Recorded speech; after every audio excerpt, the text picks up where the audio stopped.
Las Vegas, 1976. The International Hotel was packed with 2,000 people waiting for Elvis Presley to take the stage. When the curtain rose, something was different.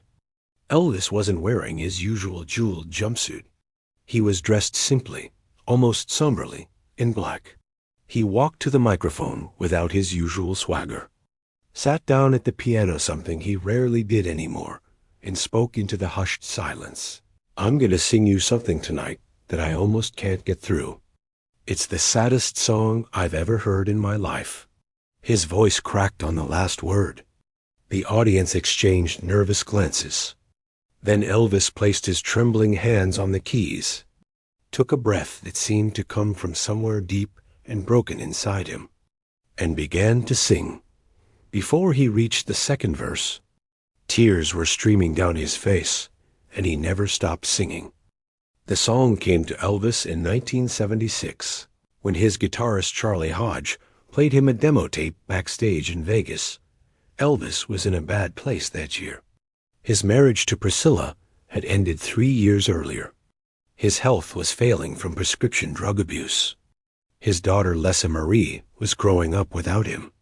And his career, once the gold standard of American entertainment, had become a nostalgia act performed in sequined costumes for tourists who remembered him from better days. Charlie later said that when Elvis heard that song, he went completely still. The lyrics spoke of a love that was lost, a heart that was broken beyond repair, and the unbearable pain of knowing you destroyed the best thing you ever had. It wasn't just a breakup song. It was a requiem for a life that could have been different, should have been different, but now never would be. "Play it again," Elvis said quietly when it ended. Charlie rewound the tape. They listened 5 more times in that cramped backstage room, while Elvis sat motionless, staring at nothing. When it finally clicked off for the last time, Elvis stood up without a word and walked out. Charlie thought that was the end of it, that Elvis had been moved by the song, but would forget about it by the next show. He was wrong. Over the following weeks, Elvis became obsessed with it. He played it constantly on his tour bus, in his hotel rooms, late at night at Graceland when he couldn't sleep. His band members would hear it echoing through hotel hallways at 3 in the morning. His girlfriend Linda Thompson found him one night sitting alone in the dark, the song playing on repeat, tears silently running down his face. "Elvis," she said gently, "this song is destroying you. Why do you keep listening to it?" Elvis looked at her with eyes that seemed older than his 41 years. "Because it's true," he said simply. "Every word of it is true, and I can't pretend anymore that it's not." Linda knew what he meant. The song was about regret, about loving someone and destroying that love through your own weakness, your own choices, your own inability to be the person they deserved. It could have been written specifically about Elvis and Priscilla, about how he'd driven away the woman who'd loved him unconditionally, about how he'd traded a real marriage for the empty comfort of prescription pills and meaningless affairs. But more than that, it was about something deeper, about the fundamental sadness of being human, of making mistakes you can never unmake, of living with the consequences of your choices until they become unbearable. Elvis announced he was going to perform the song live. His manager, Colonel Parker, was against it. "It's too sad," he argued. "People come to Vegas to have fun, to see the king of rock and roll, not to watch you cry through a ballad." But Elvis was insistent. For once in his career, he didn't care about giving people what they wanted. He needed to sing this song, needed to let it out. The first time Elvis performed it live was on August 14, 1976, at the Las Vegas Hilton. Word had spread among his band and crew that this performance would be different, that Elvis was going to attempt something he'd been preparing for emotionally for weeks.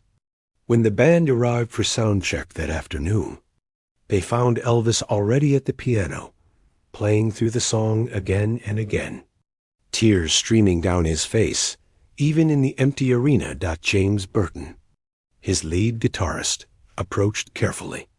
"Elvis, man, are you sure you want to do this? We can pick another song. Something easier."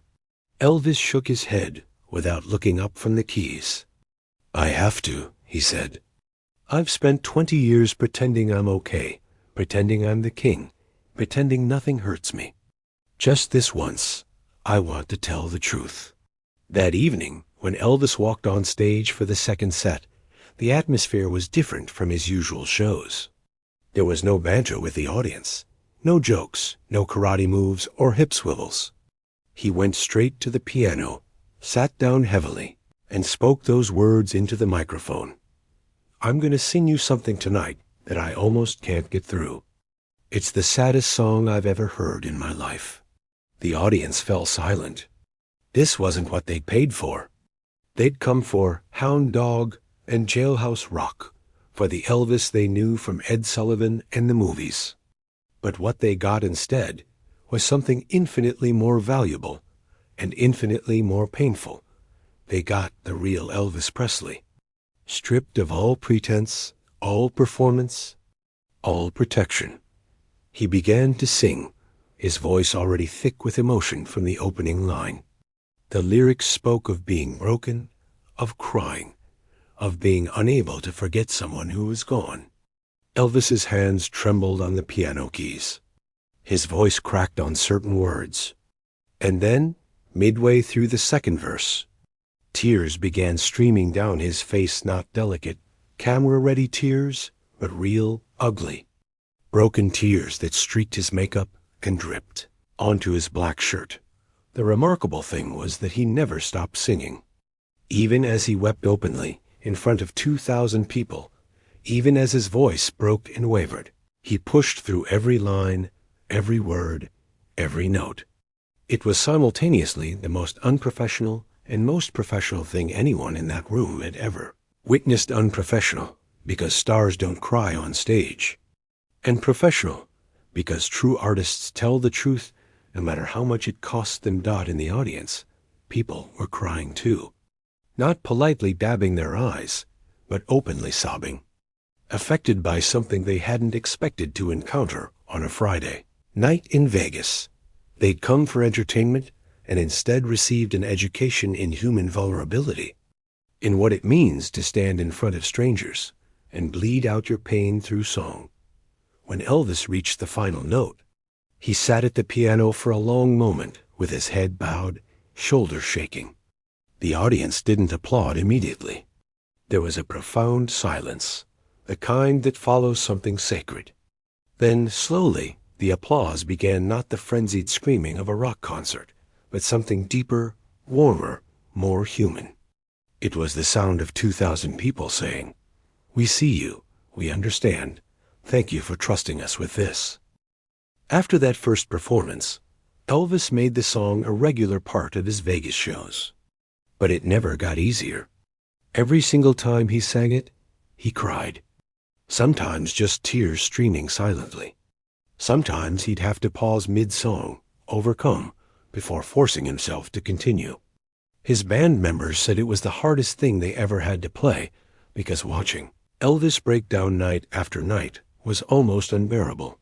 Red West, who had known Elvis since they were teenagers, said in an interview years later, that song killed something in him every time he sang it.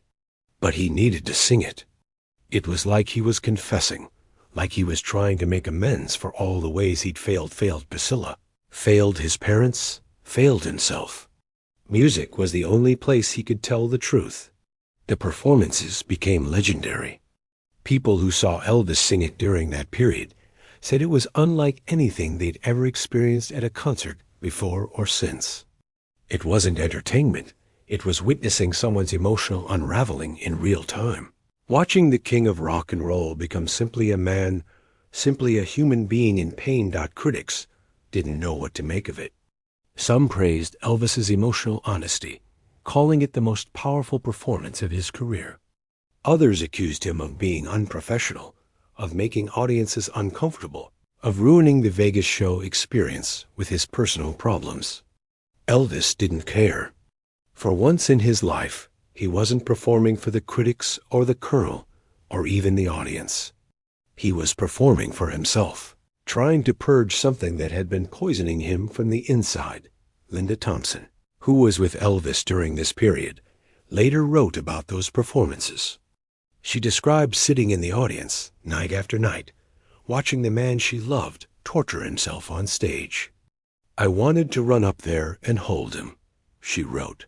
"Tell him to stop. Tell him he didn't have to do this to himself. But I understood that he did have to.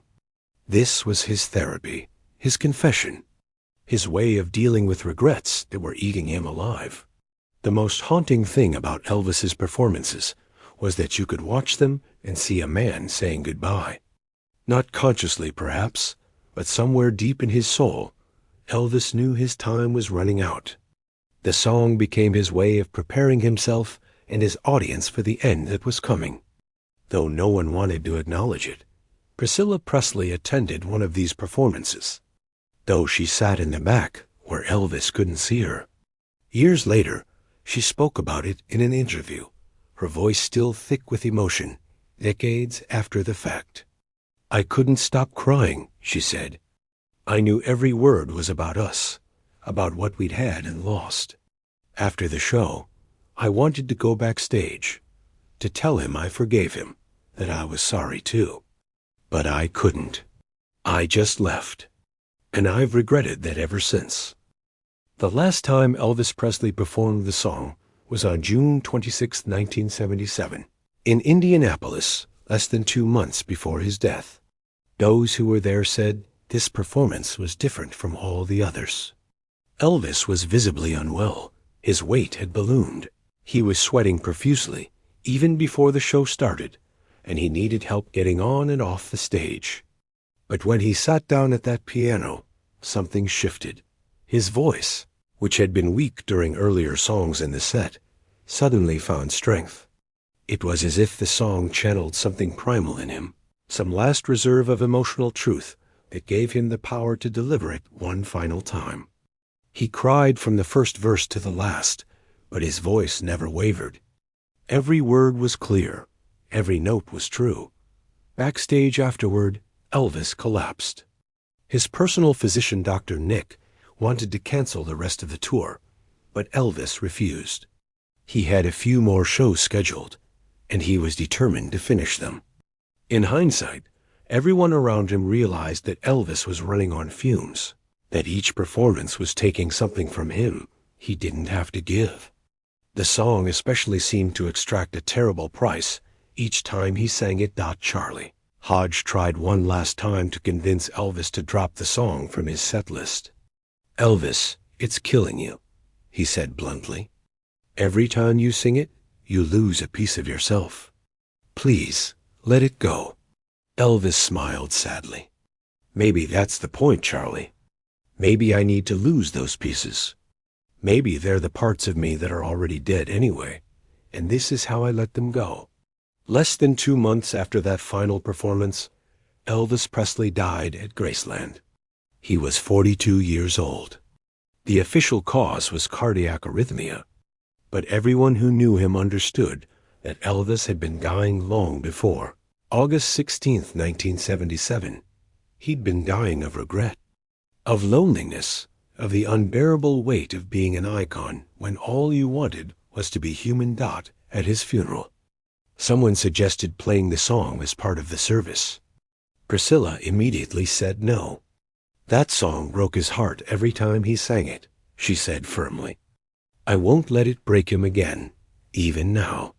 Instead, they played his gospel recordings, the music that had always brought Elvis peace, the music that connected him to his mother and his faith and the innocent boy from Tupelo who just wanted to make people happy. But those who had witnessed Elvis sing it during that final year of his life carried something with them. Forever the memory of watching the king of rock and roll become fully, painfully, beautifully human. In those performances, Elvis wasn't an icon or a legend or a myth. He was just a man standing in front of an audience, singing about pain and loss and regret, and crying his heart out because the truth was too big to hold inside anymore. Years later, a bootleg recording of one of Elvis's performances surfaced. Music historians and Elvis scholars listened to it in silence, some of them weeping as they heard the pain in his voice, the tears you could actually hear distorting certain words. One critic wrote, "This isn't a song. This is a man bleeding out on stage, and we're all witnesses to his final confession." Elvis Presley recorded hundreds of songs in his career, sold over 1 billion records, and became arguably the most famous entertainer in human history. But those who witnessed him sing this particular song in those final months say that was his greatest performance, not because it was technically perfect, but because it was perfectly honest. In those 3 minutes, Elvis stripped away every layer of fame and pretense and simply told the truth about who he was. A broken man who'd made mistakes he couldn't fix, who loved people he'd hurt, and who understood too late that success and fame could never fill the hole left by authentic human connection. What's the saddest song you've ever heard? And why does it affect you that way? Have you ever cried listening to music? Share your stories in the comments below. Let's remember that even legends are human, and sometimes their tears tell us more than their triumphs ever could.